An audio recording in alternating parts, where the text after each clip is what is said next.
It's 1:38 a.m. Time for Octoberpod. Good morning. This is Edward October. We're telling spooky stories on this channel, and we're glad that you've joined us. Before we begin our tale, join the ranks of bold individualists by subscribing with the button below, and then ring the bell next to it so that you can be notified of new Octoberpods the instant they drop. What you're about to hear was adapted especially for Octoberpod by John Iger. Mr. Iger is a longtime friend of the show, and you can hear his magnum opus, Something About a Cursed Videotape, on a previous episode. You should seek that one out, if your nerves can handle it, of course. Have you ever thanked a pair of shoes for their service, right before throwing them in the garbage or the donation bin? Neither have I, but the narrator of this morning's tale can tell you all about it as you listen to Blood Money. That's the name of the episode, Blood Money.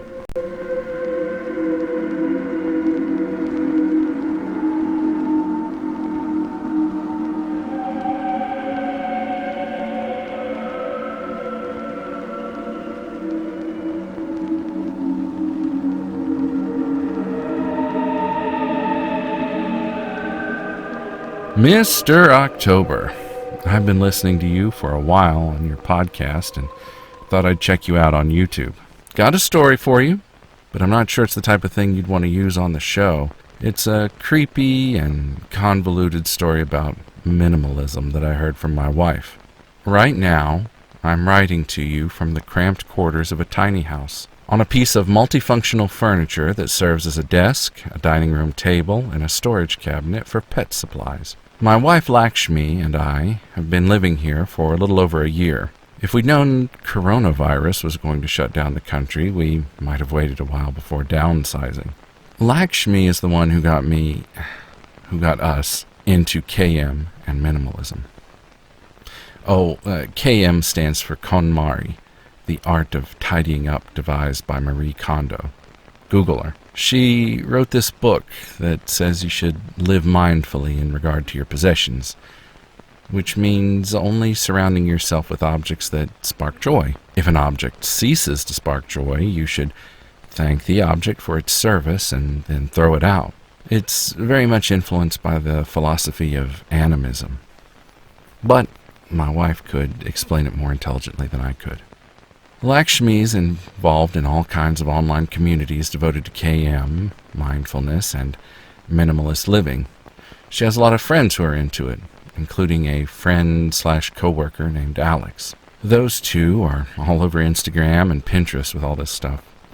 There's an email group and newsletter and God knows what else. Several months ago, Lakshmi handed me her phone and said, "Read this." It was an email that Alex had forwarded to all of her friends on one of these email groups. The only words in the email that were written by Alex were at the top. A cautionary tale or parable about downsizing?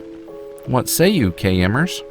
The rest was all copy-pasted from another email that had been forwarded to Alex. The author of that original email was someone who went by the handle, "Hello, my Superman." Here's the full text.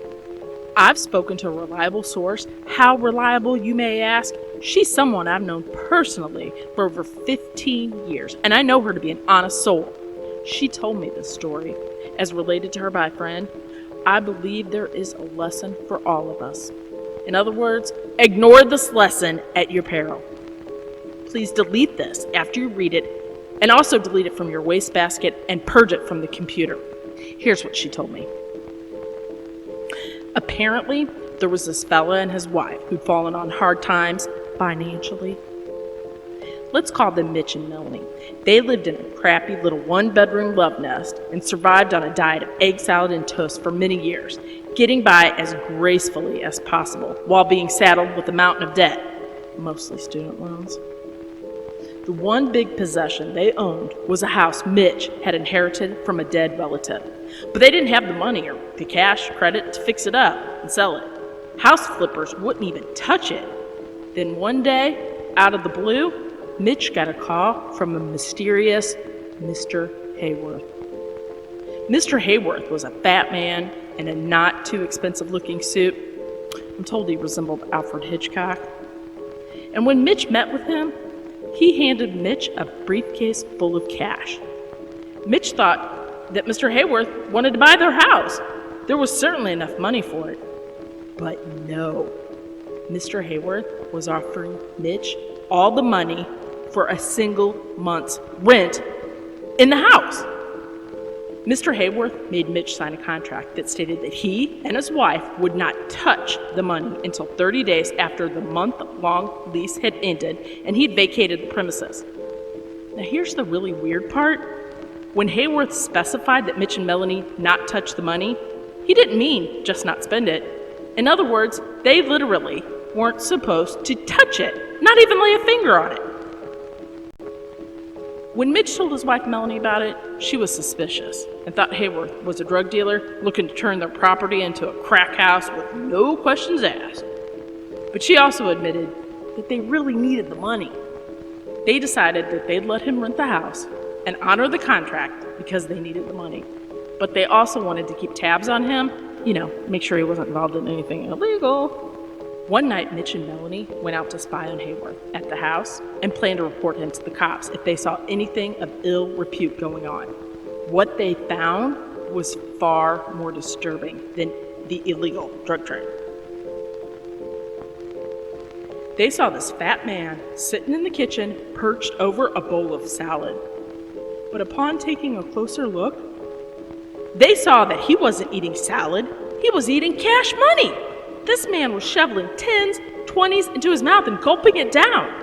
Mitch and Melanie were so horrified that they burnt the briefcase full of money without ever laying a hand on it. My friend told me that freaks and weirdos just like Mr. Hayworth are reputed to be roaming about urban and suburban communities all over the country. Use extreme caution entering into a legal agreement that appears to be a bouncy ball of fluff. It is! Moral of the story. Neither a buyer nor a lender be. Nothing worth having is truly rent-free. Money corrupts from the inside, so to buy or to sell is to bleed. Please pass on to your friends that you don't want to get in trouble. Have a blessed day. Hello, my Superman. This is one of the more unhinged chain emails I'd ever seen, and I've seen my share of it from corresponding with 2 sets of grandparents and an uncle who's a tinfoil hat wearing conspiracy nut. It was nonsensical, and I didn't understand the moral it was trying to prove. I mean, we're supposed to believe there are freaks and weirdos entering into rental agreements and eating bowls of cash or whatever. On top of that, the email was littered with misspellings and made liberal use of all caps and underlining. Even Alex's comment at the top seemed a bit off somehow. Lakshmi decided to forget about it and let the whole thing blow over, even though as admin of the group she found herself fending off some questions about Alex. One day Lakshmi came home from work. She said, "Remember that weird email Alex sent to the minimalism group?" And I said, "Yeah." She said, "Remember the moral at the end that didn't make any sense?" "Yeah," I said. Then she showed me a work email from Alex. She'd updated her email signature at the bottom of the email to include the strange quote. Alexis R. Accounts Manager. Properties, Inc. Beltsville, Maryland. Neither a buyer nor a lender be. Nothing worth having is truly rent-free. Money corrupts from the inside, so to buy or to sell is to bleed. Book of Hayworth, Chapter 22, verses 5 and 6. Please consider the environment before printing this email. I laughed out loud. My favorite bit, apart from its obvious craziness and the anti-capitalist message on a business email, was the citation formatted to look like a Bible quote. We had a good laugh about it, but my wife was obviously growing more and more concerned about this person who, as I've said before, was a friend outside of work too. Hell, she'd even attended our wedding.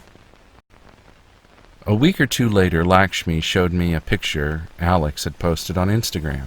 It was a woman's hand, not sure if it was Alex's or not, I hope not, covered with a sticky red liquid that looked like the gooey corn syrup-based blood they used in horror films from the 1970s. Above the image, Amy had written a little script. Her. Honey, there's something wet running under the bathroom door. Sticky. Him. No, don't. Don't touch it. Her. I had to. It's money. Then she showed me another Instagram post. This time it was the same image, but the accompanying text was different. Him. I sprang to my feet and rushed to her side. She stood holding a glistening hand to her face, her eyes haunted, her lips drawn back like an animal at bay. Her. It's only liquid until shortly after the air touches it. That's how it's able to flow through your veins. Him. I watched as the slime of a gelatinous $50 bill trickled down her fingers to be absorbed into her skin. Her. Gurgling noises intensifies. What in the blue f*** did I just read? I believe was my initial reaction. Now, I know that for a lot of people online, this sort of post wouldn't raise any red flags. It would just be an example of dark, quirky, surrealist humor. But Alex was not that person. Her social media was all about mindfulness quotes from Marie Kondo and others, or sharing tasty recipes and those BuzzFeed nifty organization hacks. This was totally out of character for her. Around the same time, Alex went on a jag of appearing disheveled at work. She'd show up for early morning meetings looking as if she had slept in the clothes she was wearing the day before. Disheveled. Coming back from the bathroom looking like she'd been crying or had just recovered from a nosebleed. Then Alex stopped showing up to work altogether. Lakshmi volunteered to go by her house and do sort of a friendly wellness check. Alex was unmarried and lived alone with her cats. She downsized a lot of her possessions to live minimally in a small, one-bedroom apartment. Alex said she was saving up to buy a plot of land and an off-grid tiny home in 2 or 3 years. So Lakshmi got to Alex's apartment and found it empty. And not just empty, but empty. Like it was trashed and stripped down like they were going to gut it for renovations later in the week. The door looked like it was barely on its hinges. The door frame was almost in splinters. Lakshmi wondered if someone had tried to break down the door. She leaned over the rail of a balcony on the 4th floor landing and peeked inside the windows. She saw carpet ripped up, cabinets with no doors, fixtures pulled from the ceiling with wires dangling down. She went to the rental office and asked about Alex. She said she was a friend doing a wellness check. The rental agent said that he couldn't discuss a tenant without violating his company's privacy guidelines, which makes perfect sense. Still, Lakshmi was worried about her friend and wanted some answers. Well, apparently there was an old lady dropping off her rent check who must have overheard Lakshmi's conversation. She followed Lakshmi out of the office and asked if she was looking for that bitch in Unit 56. Lakshmi said that she was. The old lady lit a cigarette and told my wife this wild story about how Alex went crazy about 3 days prior. From the sound of it, it was a big scene that a lot of other tenants gathered to see. She said it all started when Alex stripped naked on her balcony and threw her clothes down into the courtyard, raving about the urge to purge. Then she started running back and forth from her apartment, throwing all of her possessions into the dumpster. Clothes, furniture, electronics, appliances, everything she owned. The old lady said that she watched Alex throwing what looked like a really old and well-loved teddy bear into the dumpster, and sobbing hysterically the whole time. Lakshmi knew the exact teddy bear, by the way. Alex had owned it since she was 3, and it had been like her security blanket all through the year her parents got divorced. The old lady said it was weird how, whenever Alex threw something in the dumpster, she seemed to calm down briefly. But then she'd start to retch, as if she needed to start throwing more things away to calm her stomach. Well, my wife had a stiff drink when she got back home. She made a few more attempts to find Alex, but always turned up blank. Alex had no family to speak of. Everyone was either dead or estranged from her. So, when Lakshmi stopped looking, everyone else did too. Alex's work couldn't even find a place to forward her last paycheck to. I know it sounds sad that everyone who knew and cared about Alex kind of gave up looking for her, but Lakshmi felt that Alex might prefer it that way, you know, being forgotten. Anyway, that's my story.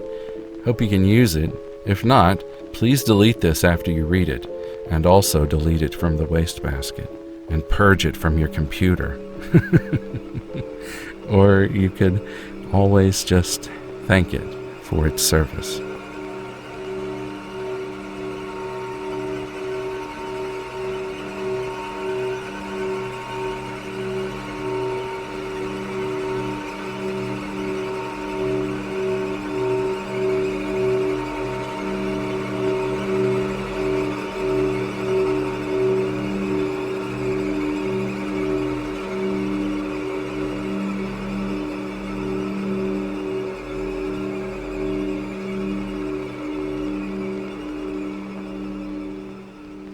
This is Edward October. It's Sunday morning, and I'm here at a typical American home.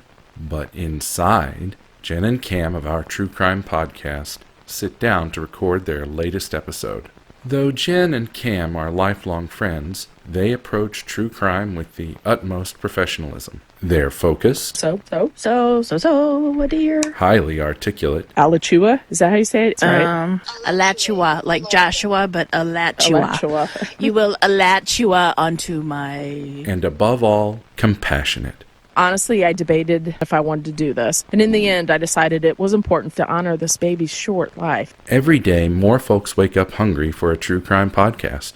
And our true crime podcast is enjoyed best by more people. So whenever you're downloading any podcast of any kind, be sure to download an extra episode of our True Crime Podcast. You'll like them. Available on all your favorite podcatchers or at ourtruecrimepodcast.com. See this? The mouth? It gets me in trouble. On the next Octoberpod, real ghost stories.